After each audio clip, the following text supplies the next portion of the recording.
உபாகமம் 6வது அதிகாரம் 7 மற்றும் 8 ஆகிய வசனங்களில் ஒரு தகப்பன் தன் பிள்ளைகளுக்கு போதிக்க வேண்டியதை குறித்து மோசே வாயிலாக தேவன் இஸ்ரவேல் மக்களுக்கு தெரியப்படுத்தினார். நீ அவைகளை உன் பிள்ளைகளுக்கு கருத்தாய் போதித்து, நீ உன் வீட்டில் உட்கார்ந்திருக்கிற போதும், வழியில் நடக்கிற போதும், படுத்துக் கொள்ளுகிற போதும், எழுந்திருக்கிற போதும் அவைகளை குறித்து பேசி, அவைகளை உன் கையின் மேல் அடையாளமாக கட்டிக் கொள்வாயாக. அவைகள் உன் கண்களுக்கு நடுவே ஞாபகக்குறியாய் இருக்க கடவுள். ஒரு தகப்பன் தாமாகவே தன் பிள்ளைகளுக்கு தேவனை பற்றியும் அவரது வழியை பற்றியும் போதிக்க வேண்டும். இந்த வேத பகுதியில் திட்டமிடப்பட்ட வேலைகள் குறிப்பிடப்பட்டுள்ளன. வீட்டில் உட்கார்ந்திருக்கிற போது, அதாவது அந்தி சந்தி மத்தியான உணவு வேளை மற்றும் ஓய்வு நேரத்தில், வழியில் நடக்கிற போது, குடும்பமாக பிள்ளைகளுடன் சேர்ந்து நடந்து போகின்ற சூழலில், அல்லது நெடுந்தூரமாக பயணம் மேற்கொள்ளும் போது, படுத்துக் கொள்ளுகிற போது, படுக்கைக்கு செல்லும் முன், குடும்ப ஜெப வேளை ஆகிய அந்த சமயத்தில், எழுந்திருக்கிற போது, ஒவ்வொரு புதிய நாளையும் தொடங்கும் போது, இவ்விதமாய் கர்த்தரை குறித்தும் வேதத்தை குறித்தும் போதிக்கும் கடமை தகப்பனை சாரும்.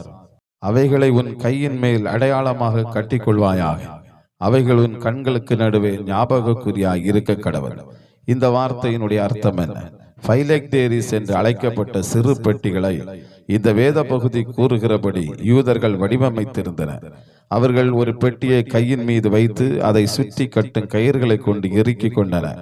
அவர்கள் தங்கள் கையை மடிக்கும் போது அந்த பெட்டியானது இருதயத்துக்கு அருகில் இருக்கும்.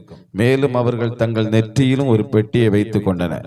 இந்த பெட்டிகளை கட்டும் கயிர்கள் எபிரேய எழுத்துக்களை உண்டாக்கும் வகையில் முடிச்சு போடப்பட்டன. பின்பு அவர்கள் தங்கள் வீடுகளின் கதவு நிலையில் சிறு பெட்டிகளை வைத்திருந்தனர். அந்த பெட்டிக்குள் உபாகமம் 6:6-9 வரையிலான எபிரேய மொழியில் எழுதப்பட்ட துண்டு தாள் இருக்கும். பக்தியுள்ள யூத தகப்பன் மெசூசா என்று அழைக்கப்படுகிற அந்த பெட்டியை கடந்து செல்லும் போது ஒவ்வொரு முறையும் அதை தொடுவதும் தன் பிள்ளைகளுக்கு அதையே கற்றுக் கொடுப்பதும் வழக்கமாயிருந்தது.